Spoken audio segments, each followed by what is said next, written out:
মার্কিন president Donald ট্রাম্পের ঘোষিত 2 সপ্তাহের যুদ্ধবিরতির প্রভাবে বিশ্ববাজারে তেলের দাম ব্যারেল প্রতি $100 নিচে নেমে এসেছে। বুধবারের লেনদেনে ব্রেন্ট ক্রুডের দাম কমে দাঁড়ায় প্রায় $94.76, যা একদিনে প্রায় 13% বেশি কমেছে। অন্যদিকে মার্কিন ওয়েস্ট টেক্সাস ইন্টারমিডিয়েট তেলের দাম নেমে আসে প্রায় $95.79, যা প্রায় 15% বেশি পতন। এই দরপতনের মূল কারণ হিসেবে বিশ্লেষকরা বলছেন, ইরানের সঙ্গে সম্ভাব্য যুদ্ধবিরতি এবং হরমুজ প্রণালী খুলে দেওয়ার আশাবাদ বাজারে স্বস্তি তৈরি করেছে।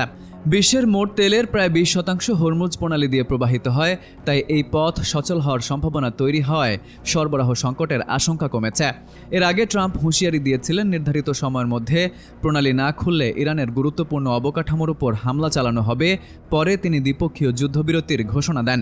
তবে বিশ্লেষকদের মতে, যুদ্ধবিরতির পরও অঞ্চলটিতে উত্তেজনা পুরোপুরি কমেনি।